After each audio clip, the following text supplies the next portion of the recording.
I have been meaning to talk about Company of Heroes 2 for a long time.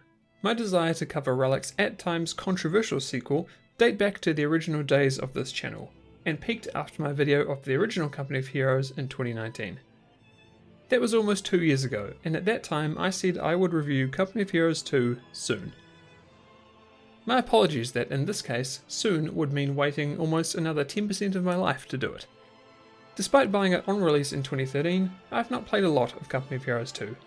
Maybe I did just get it for the included Team Fortress 2 items, but I'm pretty sure I intended on playing it. Like everyone, I of course loved the original and returned to it often. But after 15 hours or so of the sequel, I just stopped. And I'd say I've played it no more than 3 times since then. Until this video, of course. But why? The game reviewed pretty well, and by most accounts it was an all-around improvement on the original gameplay-wise, and benefited from a fresh setting to boot. Perhaps it was the seemingly step backwards in terms of content, or the initial price of admission, or maybe it was something more sinister.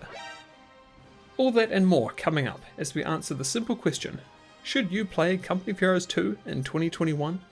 As always, time codes and relevant links in the description right below the like button.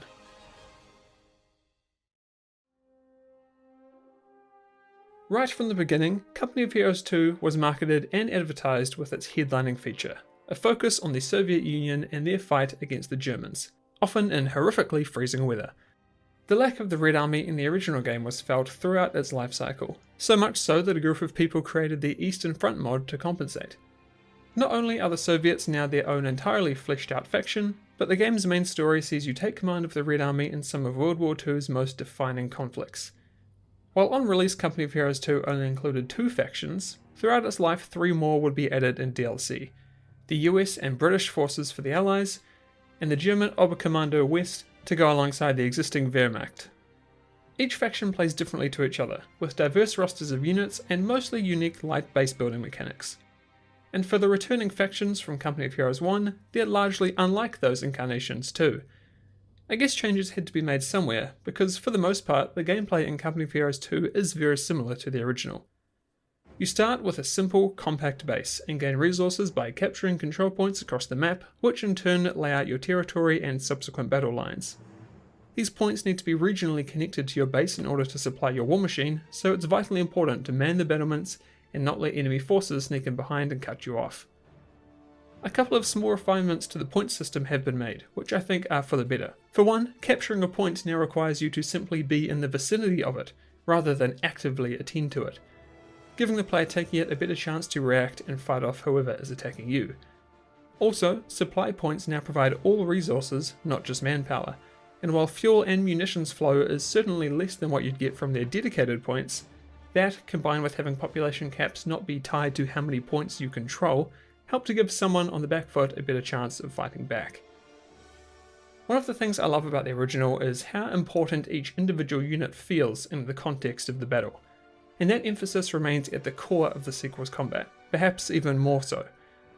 Units and upgrades can be expensive, and it often takes a while to save up the required manpower, munitions, or fuel to get them, making each deployed infantry team or piece of heavy armor that much more significant. In another returning system from Company of Heroes, most types of units can be upgraded further after deployment, which might take the form of a handful of Thompson submachine guns for a paratrooper squad, or a roof-mounted 50 cal for an M4 Sherman, further emphasizing the importance of select units. Combat in Company of Heroes 2 is as intense and frenetic as ever, and again, like its predecessor, it's heavily based around its unit counters. It aims to be realistic in the sense that an anti-tank gun is likely going to have trouble wiping out a nimble infantry squad, and that no matter how many squads of conscripts you've got, small arms fire isn't going to break through the plating of a heavy armoured vehicle, at least not in any reasonable amount of time. It makes combat a constantly evolving battle, where each player is trying to best counter their opponent's new units, while supplanting the weaknesses of your own at the same time. That, combined with the upfront cost required to deploy each and every unit, leads to an overarching feeling of tension that keeps Company of Heroes 2 really exciting. There's a certain amount of risk with every action you take. Do you risk rushing to capture a point with your infantry and hope the enemy doesn't have a machine gun covering it? Do you move your fresh Tiger tank to the front line to counter enemy armor without infantry support and hope there aren't teams of anti-tank soldiers waiting for you with mines laid on the road by engineers? These will be the moment-to-moment questions you silently debate in your own mind, each one just as important and potentially devastating as the last. Line of sight has seen an overhaul in Company of Heroes 2. Relic calls it True Sight, and it's meant to be a more realistic implementation of how units would see their surroundings in real life. Instead of having a classic radius-based system where a unit can see anything around them up to a certain distance, True Sight attempts to use real-world obstacles and cover to realistically obscure these sightlines. I love how it's implemented, and gameplay-wise the effects can be impactful. Ambushes are now far easier to pull off, and breaking line of sight at a key moment by, say, running around a building, can be just what you need to gain the upper hand in an engagement. As the game's setting focuses on the Eastern Front, Relic decided to go further than simply adding snow and cold weather as a texture or visual effect. Instead, freezing temperatures are included as a gameplay mechanic that will affect the way you play in more ways than one. Rolling blizzards can drastically alter how you play the game, as not only does it limit visibility, it can also eradicate exposed infantry if you're not careful. This can be countered by keeping them close to bonfires or garrisoned inside buildings or vehicles. It's a great system that I really enjoy, as it encourages other forms of gameplay you might not have utilised a whole lot of, such as basically requiring troop transports to move infantry long distances if you don't want them to freeze to death. A smart player can utilise the restricted movement options imposed by the weather, and it adds another layer of depth to an already exciting gameplay loop. And that's the same for Frozen Lakes, which are an excellent piece of dynamic map design, providing a risky shortcut that could prove deadly if your opponent drops a well-placed artillery shell, forcing units on it to succumb to a cold, watery grave. Company of Heroes 2's mechanical development, while small, is excellently complemented with its slew of new units, abilities, and commanders.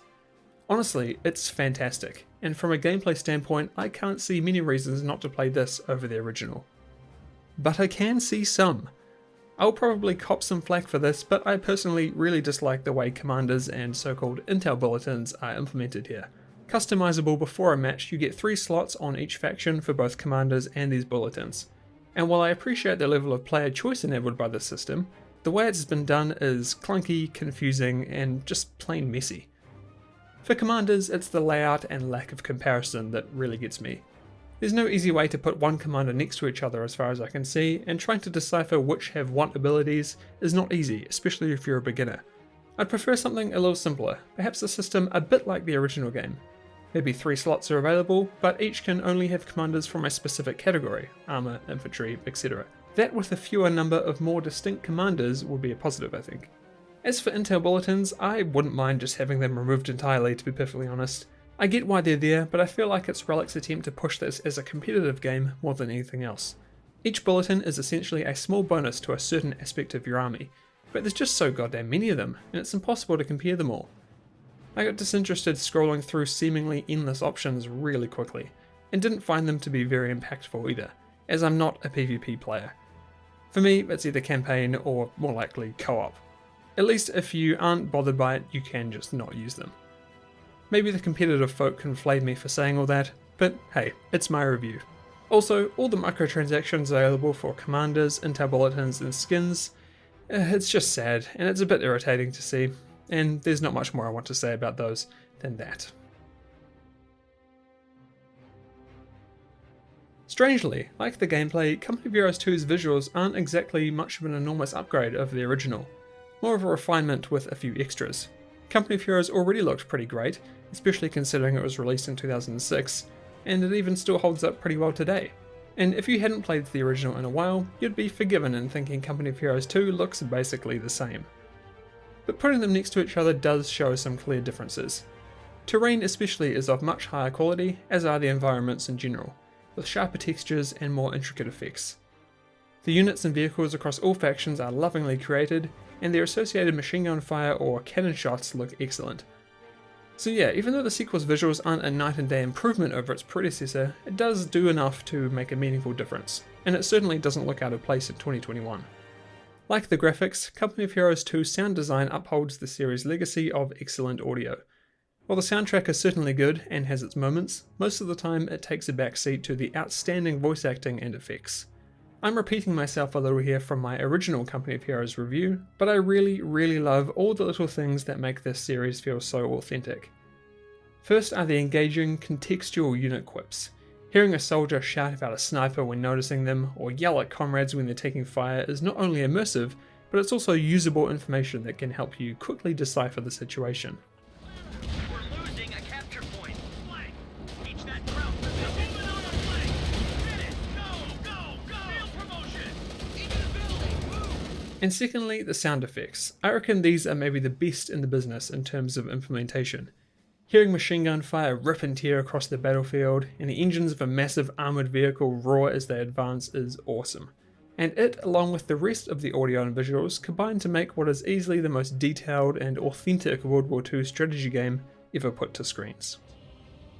Don't throw any tracks. Stand by for target. Hit it with everything. Display for fuck's sake. Depending on who you ask, however, authenticity is something you perhaps won't find if you venture into the game's campaign mode, where you play as the Red Army on the Eastern Front.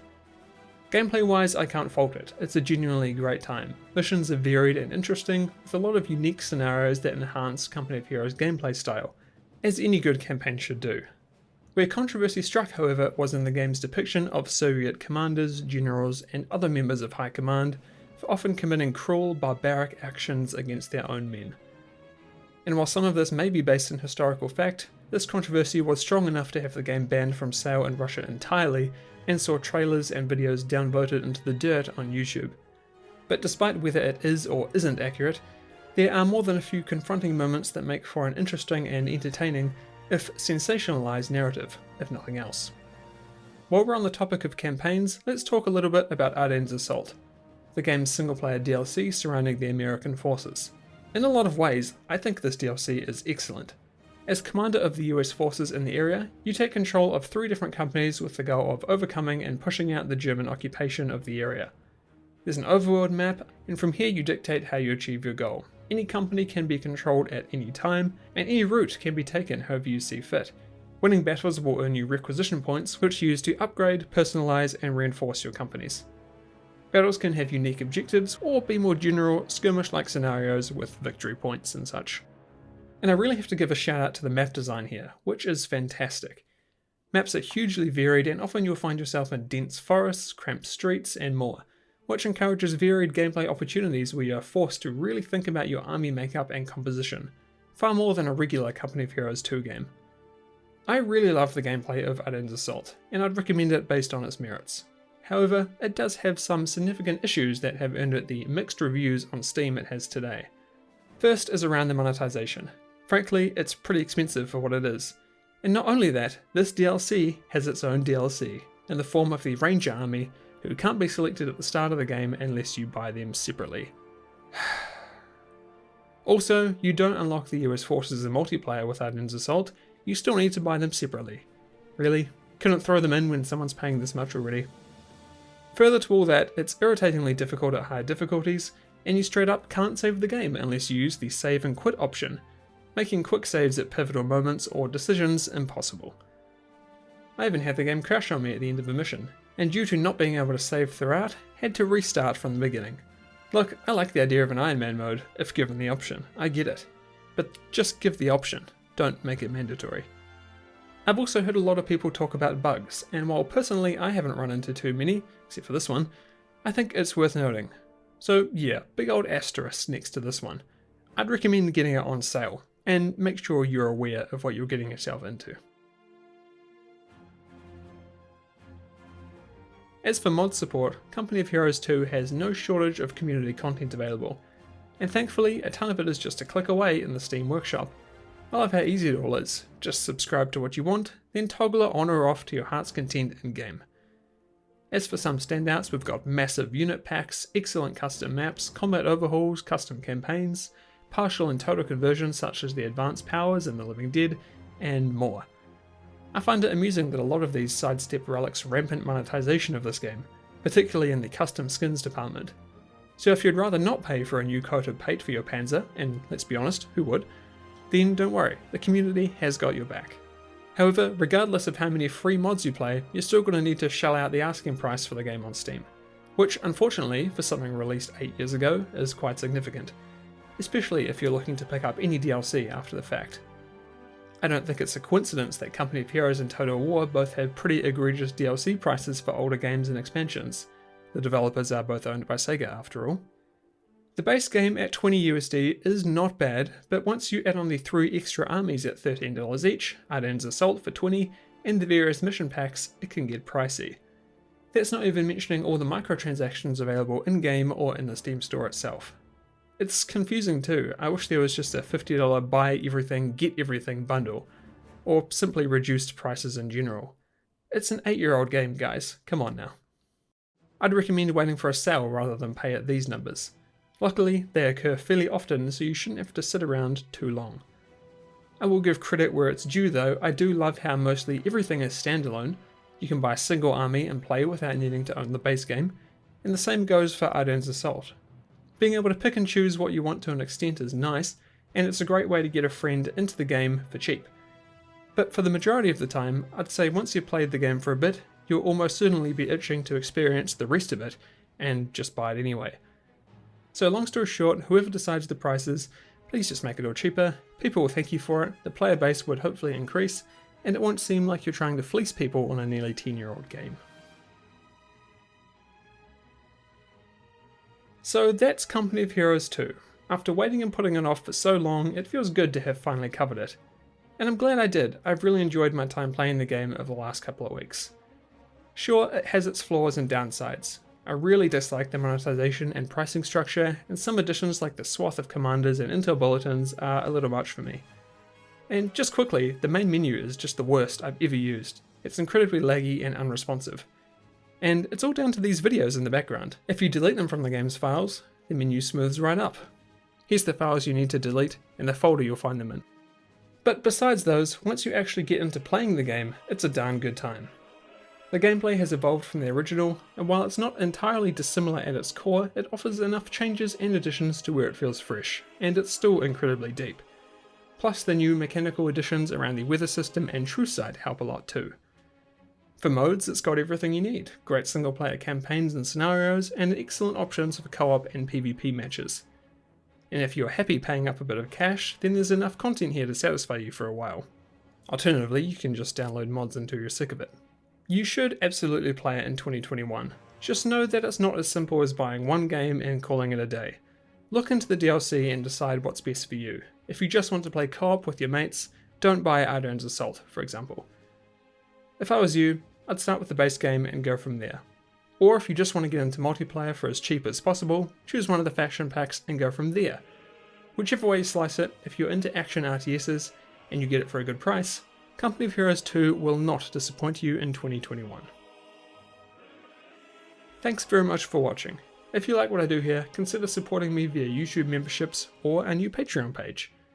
And if you do so, you can join these lovely folk.